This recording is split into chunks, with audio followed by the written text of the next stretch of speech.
அப்படியா, உங்ககிட்ட வாளியும் இல்லை, ஒன்றும் இல்லை, குடமும் இல்லை, கிணறும் ஆழமா இருக்கு, எப்படி ஜீவ தண்ணி தருவீர் அப்படின்னு சொல்லும்போது அவர் சொல்லுவாரு, இந்த கிணற்றை எங்களுக்கு, அதாவது 13 பாருங்க, இயேசு அவளுக்கு பிரதித்திரமாக, இந்த தண்ணீரை குடிக்கிறவனுக்கு மறுபடியும் தாகம் உண்டாகும், நான் கொடுக்கும் தண்ணீரை குடிக்கிறவனுக்கு ஒரு காலம் தாகம் உண்டாகாது, நான் அவனுக்கு கொடுக்கும் தண்ணீர் அவனுக்குள்ள நித்திய ஜீவ காலமாய் ஊறுகிற நீருற்றாய் இருக்கும் சொல்லி இயேசு சொல்றாரு. உடனே அந்த ஸ்திரீ அவரை நோக்கி, ஆண்டவரே, எனக்கு தாகம் உண்டாகாமலும் நான் இங்கே மொண்டு கொள்ள வராமல் இருக்கும்படிக்கு அந்த தண்ணீர் எனக்கு தாங்க அப்படின்னு சொல்லி என்ன செய்யற கேட்கிறா.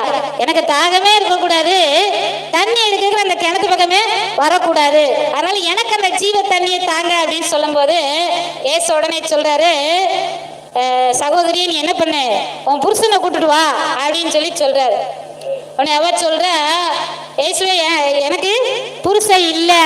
ஆமா, நீ கரெக்டா தான் சொல்லுத, உனக்கு இதுக்கு முன்னாடி 5 புருஷர்கள் இருந்தார்கள், இப்ப இருக்கவன உனக்கு புருஷன் கிடையாது அப்படின்னு சொன்ன உடனே அந்த சகோதரிக்கு ஷாக் ஆயிட்டு. உடனே அவர் சொல்றத பாருங்க, 17 அதுல 18 பாருங்க, எப்படி எனில் 5 புருஷர் உனக்கு இருந்தார்கள், இப்பொழுது உனக்கு இருக்கிறவன் உனக்கு புருஷன் அல்ல, இதை உள்ளபடி சொன்னாய் என்றார். அப்பொழுது அந்த ஸ்திரீ அவரை நோக்கி, ஆண்டவரே, நீ தீர்க்கதரிசி எங்கே காண்கிறேன், நீ தீர்க்கதரிசி அப்படின்னு சொல்லிட்டு 2 பேரும் உரையாடிட்டே இருக்கிறாங்க. அப்படி உரையாடிட்டு இருக்கும்போது அந்த ஸ்திரீ என்ன சொல்றான்னா, 25 அந்த ஸ்திரீ அவரை நோக்கி, கிறிஸ்து எனப்படுகிற மேசியா வருகிறார் என்று அறிவே, அவர் வரும்போது எல்லாவற்றையும் நமக்கு அறிவிப்பார் என்றார். அதற்கு இயேசு, உன்னுடனே பேசுகிற நானே அவர் என்றார்.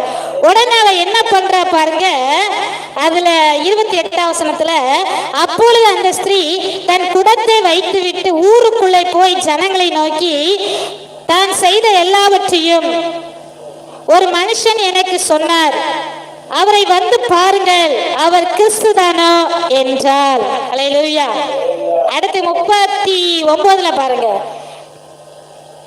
நான் செய்த எல்லாவற்றையும் எனக்கு சொன்னார் என்று சாட்சி சொன்ன அந்த ஸ்திரீனுடைய வார்த்தை நிமித்தம் அந்த ஊரில் உள்ள சமாரியர் அநேகர் அவள் மேல் விசுவாசம் உள்ளவர்கள் ஆனார்கள்.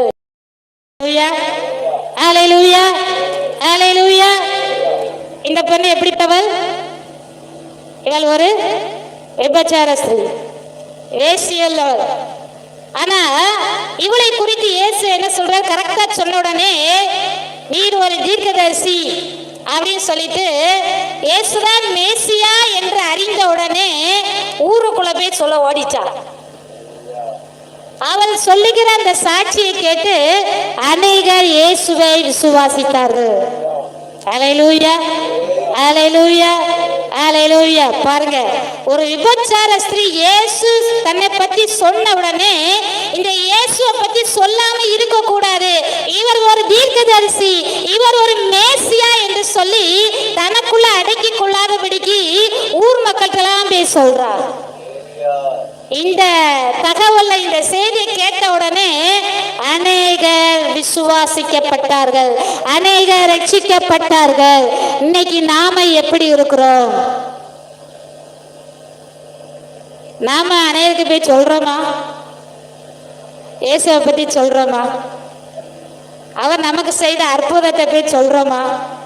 அவர் நமக்கு செய்த அதிசயத்தை நம்ம சொல்றோமா? கொஞ்சம் சற்று சிந்தித்து பாருங்க. விபச்சாரம் பண்ண அந்த ஸ்திரீ என்ன பண்றா, இயேசுவை குறித்து அறிந்த உடனே அவளால சொல்லாம இருக்க முடியல, அவ்வளவு துடிப்பு. ஆனா இன்னைக்கு நமக்கு எப்படி இருக்கும்? நாம அனைவருக்கு சொல்ல வேண்டும். அல்லேலூயா, அல்லேலூயா. இன்னைக்கும் கூட பாம்பேல ஒரு சகோதரி குறித்து என்னால பெருமையா சொல்ல முடியும். அவங்க அநேகருக்கு இயேசுவை பத்தி சொல்லி நம்ம பாஸ்டர் அறிமுகப்படுத்தி, இந்த எங்க பாஸ்டர் வாங்க, அவங்க கிட்ட ஜெபம் பண்ணா உங்களுக்கு அற்புதம் நடக்கும் அப்படின்னு சொல்லி அவங்கள ஜெபத்துல வழி நடத்தி